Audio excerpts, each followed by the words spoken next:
اور اللہ عز و جل فرماتا ہے وَإِذَا كُنْتَ فِيهِمْ، ارے محبوب جب آپ ان میں صحابہ کرام میں تشریف فرما ہو، فَأَقَمْتَ لَهُمُ الصَّلَاةَ، پھر نماز میں ان کی آپ امامت کریں، فَلْتَقُمْ طَائِفَةٌ مِّنْهُمْ مَعَكَ، تو چاہیے کہ ان میں ایک گروہ آپ کے ساتھ ہو، یعنی جتنے صحابہ آپ کے پیچھے نماز پڑھ رہے ہیں ان کو دو جماعتوں میں تقسیم کر دیا جائے، ایک ان میں سے آپ کے ساتھ رہے، آپ انہیں نماز پڑھائیں، اور ایک جماعت دشمن کے مقابلے میں کھڑی رہے اور وہ نگرانی کرے تاکہ دشمن حملہ نہ کر سکیں۔ وَلْيَأْخُذُوا أَسْلِحَتَهُمْ، اور وہ اپنے ہتھیار لیے رہیں، یعنی جو لوگ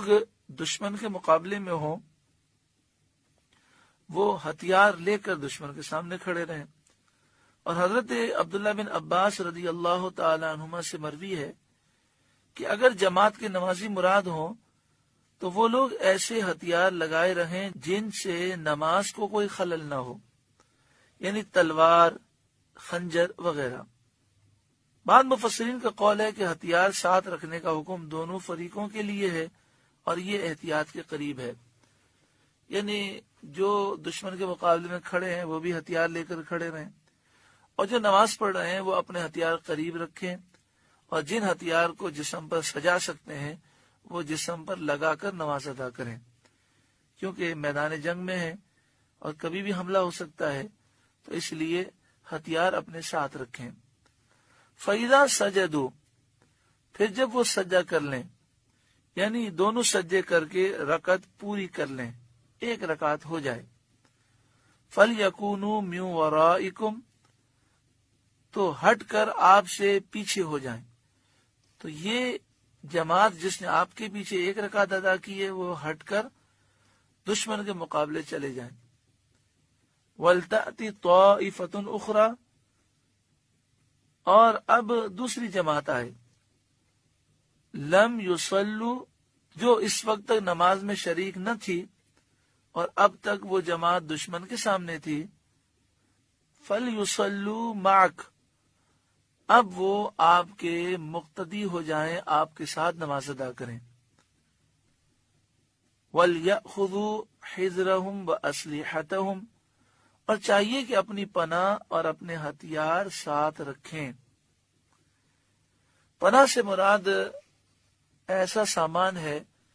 جن سے دشمن کے حملے سے بچا جا سکے،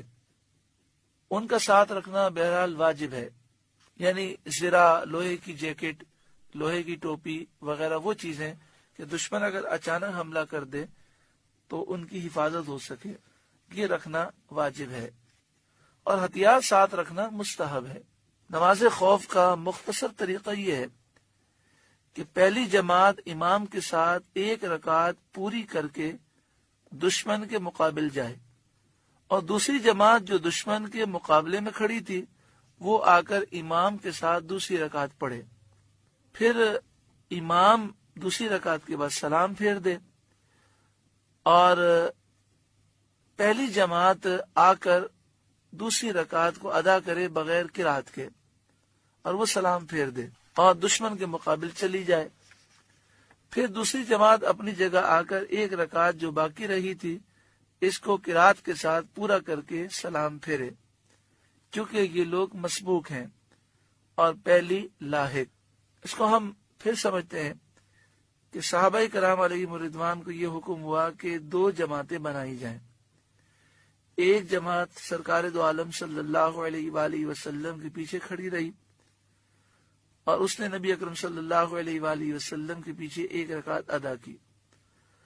اور دوسری جماعت کو یہ حکم دیا گیا کہ دشمن کے مقابلے میں کھڑی رہے۔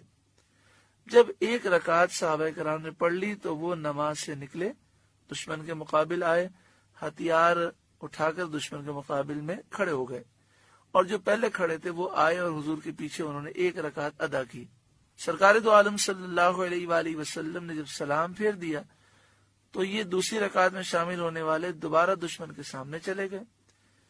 اور وہ پہلی جو جماعت تھی جس نے ایک رکعت ادا کی تھی پہلی رکعت ادا کی تھی وہ آئے اور انہوں نے اپنی دوسری رکعت مکمل کی، لیکن اس میں وہ قرات نہیں کریں گے کیونکہ وہ لاحق ہیں۔ پھر وہ سلام پھیر دیں گے، پھر دشمن کے مقابل چلے جائیں گے۔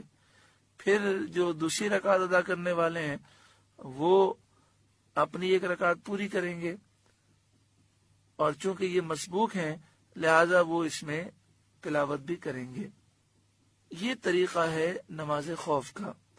حضرت عبداللہ بن مسعود رضی اللہ تعالیٰ عنہ سے سید عالم صلی اللہ علیہ وآلہ وسلم کا اسی طرح نماز خوف ادا فرمانا مروی ہے۔ حضور صلی اللہ علیہ وآلہ وسلم کے بعد بھی نماز خوف صحابہ پڑھتے رہے ہیں۔ حالت خوف میں دشمن کے مقابلے میں اس اہتمام کے ساتھ نماز ادا کرنے سے معلوم ہوتا ہے کہ جماعت کس قدر ضروری ہے۔ اللہ تعالی عمل کی توفیق عطا فرمائے۔ حالت سفر میں اگر صورت خوف پیش آئے تو اس کا یہ بیان ہوا، لیکن اگر مقیم کو ایسی حالت پیش آ جائے، یعنی مسلمان کسی شہر میں مقیم ہے اور دشمن حملہ کر دے اور میدان جنگ میں وہ کھڑے ہیں، تو وہ 4 رکعت والی نمازوں میں ہر جماعت کو 2 رکعت پڑھیں، یعنی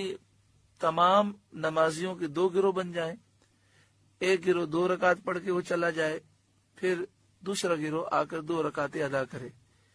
پھر پہلا گروہ آئے اور اپنی 2 رکعتیں باقی ہیں وہ پوری کرے، پھر دوسرا گروہ آئے